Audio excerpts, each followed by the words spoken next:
Praise the Lord.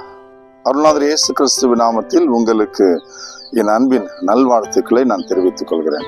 எனக்கு அன்பான சகோதரர்களே, சகோதரியர்களே, நாம் ஆண்டவரை ஆராதிக்க வேண்டிய வழிமுறை எப்படி என்பதை நாம் தெரிந்து கொள்ள போகிறோம். அது ரொம்ப அவசியம். அல்லேலூயா. அவரை எப்படி நாம் தொழுது கொள்ள வேண்டும் என்பது நாம் தெரிந்து கொள்ள வேண்டியது மிக மிக அவசியம். பல சகோதரியர்கள் தங்களுடைய மனதிலே தோன்றினபடியெல்லாம் அவரை ஆராதிக்கிறார்கள். அப்படி ஆராதிக்கவே முடியாது, கூடவும் கூடாது. அல்லேலூயா. தான் என்ன விரும்புறோமோ, என்ன செய்யறோமோ, நினைச்சதை செய்யறது. அப்படியே அது கடவுளுக்கு பிரியம்னு சொல்லி உடனே நினைச்சிடறது. ஏதாவது ஒண்ணு சொல்லி ஏதாவது மனசுல நினைச்சிட்டு அதன்படி நம்ம அவர் ஆராதிக்க முடியுமானா முடியாது. அல்லேலூயா. நிச்சயமா முடியாது. அது கூடவும் கூடாது. திருவிவிலியம் அதை அனுமதிக்கவும் இல்லை, வேதம் அதை அனுமதிக்கவும் இல்லை. அப்பனா ஆண்டவர் ஆராதிக்க வேண்டிய வழிமுறை என்று ஒன்று இருக்கிறது. பைபிள் சொல்லி கொடுக்கிறது. அது நம்ம தெரிந்து வேதம் நமக்கு கற்பிக்கிறபடி நாம் ஆண்டவரை ஆராதிப்பது நமக்கு மிகவும் நல்லது. பல சந்தர்ப்பங்கள்ல நம்ம ஜெபிக்கிறோம். நீங்க நினைக்கலாம், எவ்வளோ நான் ஜெபிக்கிறேன், இந்த சர்ச்சுக்கெல்லாம் போயிட்டு எவ்வளோ உபவாசம் பண்ணி ஜெபிக்கிறேன், வாரம் ஃபுல்லா போனேன், மாசம் ஃபுல்லா போனேன், 40 நாள் போய் நான் ஜெபிச்சேன், என் வேண்டுதல் நிறைவேறவே இல்லையே என்று ஒரு எண்ணிக்கொண்டிருக்கலாம். நீங்க மனசுல நினைக்கலாம். பாருங்க, நீங்க ஜெபிக்க வேண்டிய வழிமுறையில ஜெபிக்காம நீங்க உங்க மனசுல தோன்றினபடி ஜெபிச்சிருந்தா எப்படிங்க அது நடக்கும்? நிச்சயமா அது அப்படி நடக்கவே நடக்காது. அல்லேலூயா. அந்த காரியம், நீங்க வேண்டுகிற காரியம் அது நடக்காது. நீங்க ஜெபிக்க வேண்டிய வழிமுறை என்னன்னு சொல்லி ஆண்டவரின் ஆவியானவர் உங்களுக்கு பரிசுத்த வேதாகமத்திலே எழுதி வைத்திருக்கிறார். இயேசு கிறிஸ்துவே அதை சொல்லி கொடுக்கிறார். அல்லேலூயா. கவனிச்சு பாருங்க. யோவான் சுவிசேஷத்துல 4ஆம் அதிகாரம் 23, 24 வசனங்கள். யோவான் சுவிசேஷம் 4, 23, 24 அந்த வசனங்கள் என்ன சொல்லுகிறது? கவனிச்சு பாருங்க. ஆண்டவர் இயேசு இங்கே பேசுகிறார். காலம் வருகிறது, ஏன் வந்தே விட்டது, அப்போது உண்மையாய் வழிபடுவோர் தந்தையை அவரது உண்மை இயல்புக்கேற்ப உள்ளத்தில் வழிபடுவர். தம்மை வழிபடுவோர் இத்தகையோராய் இருக்கவே தந்தை விரும்புகிறார். ஹல்லேலூயா. கவனிச்சு பார்த்தீங்களா? ஆண்டவர் என்ன விரும்புகிறாரா, அவரை எப்படி வழிபடணும்னு சொல்லி அவர் சொல்லி கொடுத்து, தந்தை வழிபடுவோர் அவருடைய உண்மை இயல்புக்கேற்ப உள்ளத்தில் ஆவியில் ஜெபிக்கணும்னு சொல்லி கொடுக்கிறார். இன்னும் சொல்ல போனா ஆவியோடும் உண்மையோடும் உள்ளத்தில் தான் அவரை வழிபட வேண்டும். கவனிச்சு பாருங்க. ஆவியோடும் அப்படின்னா என்ன? பரிசுத்தாவின் துணை கொண்டு, அல்லேலூயா, தேவ ஆவியானவரினுடைய உதவியோடு நாம் ஜெபிக்க வேண்டும். நாம பல சந்தர்ப்பங்கள்ல நம்மளுடைய சரீரத்தை மையமா வச்சுதான் நம்ம ஜெபிக்கிறோம். சரீர பலத்தை வச்சுதான் நம்ம ஜெபிக்கிறோம். என் எண்ணத்துல எழுந்ததை வச்சுதான் நான் ஜெபிக்கிறோம். அப்படிதானே? நம்ம ஒவ்வொருத்தருடைய மனசுலையும், நம்ம ஒவ்வொருத்தருடைய எண்ணத்திலையும் எழும்புகிற எண்ணங்களின் அடிப்படையில் தான் பல பேர் ஜெபிக்கிறோம். அது மட்டும் இல்லாம நம்முடைய முன்னோர்கள் நமக்கு சொல்லிட்டு போன அந்த வழிமுறையின்படி தான் நம்ம ஜெபிக்கிறோம். அல்லேலூயா. அப்படியெல்லாம் நம்ம ஜெபிக்கவே கூடாதுங்க. அப்படிலாம் நம்ம ஜெபிக்கவே கூடாது. நாம் ஜெபிக்க வேண்டிய முறையில் ஜெபிப்பது எப்படி என்று இந்த திருவிவிலியம், பரிசுத்த வேதாகமம் நமக்கு கற்றுக் கொடுக்கிறது. இன்றைக்கு ஆண்டவர் உங்களுக்கு அதான் சொல்லி கொடுக்கிறார். அல்லேலூயா. இன்றைக்கு அதுதான் உங்களுக்கு அவர் பேசுறார். பரிசுத்த ஆவியானவரின் துணை கொண்டு உண்மையோட நாம ஜெபிக்கணும். இந்த வசனத்துக்கு இப்படி ஒரு வார்த்தை கூட சொல்ல முடியும். அதாவது நம்ம வாசிச்சுமே, நான் யோவான்ல 4:23 வாசிக்கிறேன்னு, உண்மையாய் வழிபடுவோர் தந்தையே அவரது உண்மை இயல்புக்கேற்ப உள்ளத்தில் வழிபடுவர் அப்படின்னா, இது இப்படி கூட நம்ம சொல்ல முடியும். ஆவியோடு இணைந்து உண்மையாக உள்ளத்திலே, இதுதான் பொருள் இதுக்கு. அல்லேலூயா. பல பேருக்கு பரிசுத்த ஆவியானவரே தெரியாது. அவரு எப்படி, அவர் இடத்துல நம்ம கேட்பது, அவருடைய உதவியை நாடுவது எப்படி என்று நம்ம பல பேருக்கு தெரியாது. பல சகோதரர்களுக்கு உலக தேவைகளை தான் மையமா வச்சு தாகமா ஏக்கமா பலவிதமான பொருத்தனை எல்லாம் செய்வாங்க. ஏதோ ஒரு காரியம், கல்யாணம் நடக்கணும், வேலை கிடைக்கணும், இப்படி ஏதோ ஒரு காரியத்தை இதுக்காக தாகத்தோடு இருப்பாங்க. ஆவியானவரை பெற்றுக்கொள்ள வேண்டும் என்ற தாகம் இருக்க வேண்டும்.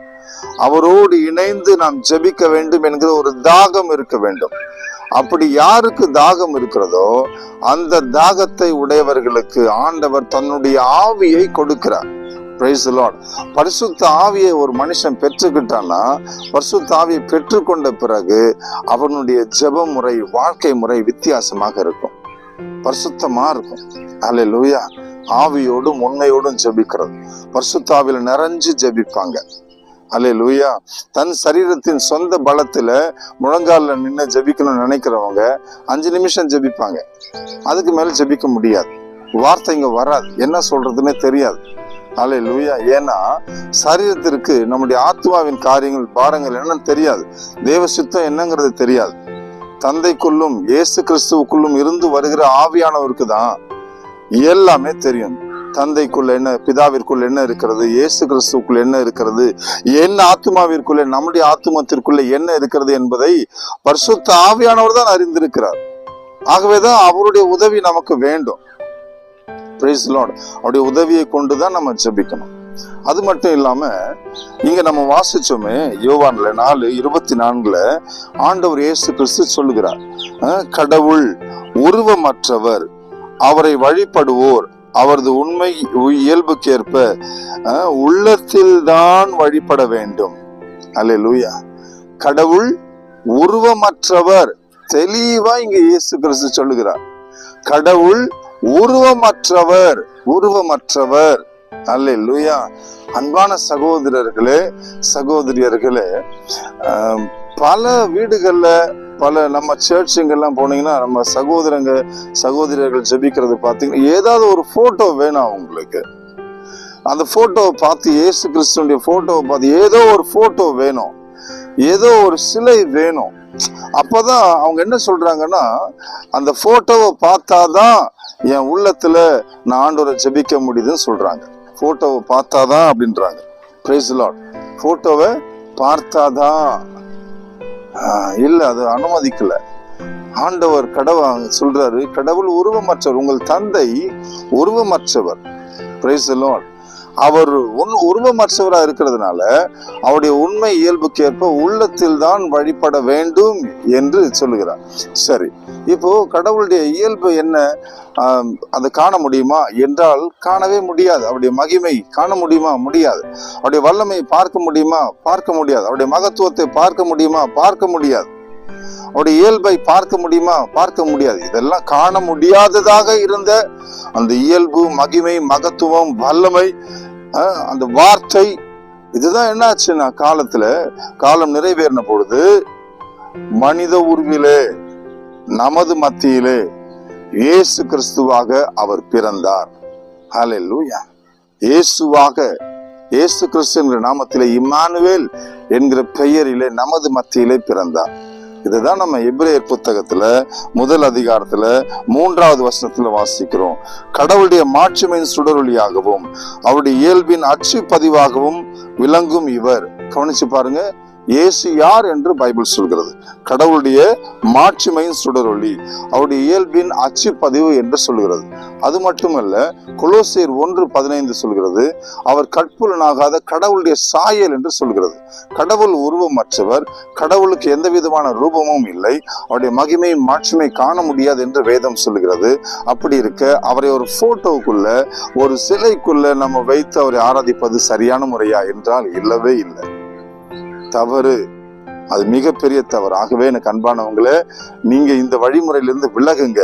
உங்க இருதயத்துல, உங்க உள்ளத்துல அவரை நோக்கி பாருங்க. நிச்சயம் அவர் உங்களுக்கு தென்படுவார், உங்கள் ஜெபங்களை கேட்பார், உங்களுக்கு பதில் தருவார். Praise the Lord. நாம் இப்பொழுது ஜெபிக்கலாம். எங்கள் அன்பின் பரலோக பிதாவே, என் வார்த்தைகளை கேட்ட உமது பிள்ளைகள் ஒவ்வொருவரையும் இன்றைக்கு நீர் தொடும்படி நான் வேண்டிக் கொள்கிறேன் சுவாமி. சிலை வழிபாட்டின் வழக்கத்திலிருந்து, அந்த வழக்கத்திலிருந்து உமது பிள்ளைகளை விடுதலையாக்க வேண்டும் ஆண்டவரே. ஆவியோடும் உண்மையோடும் உள்ளத்தில் உம்மை உமது பிள்ளைகள் ஆராதிப்பதற்கு ஆண்டவரே நீ கற்றுக் கொடுப்பீராக.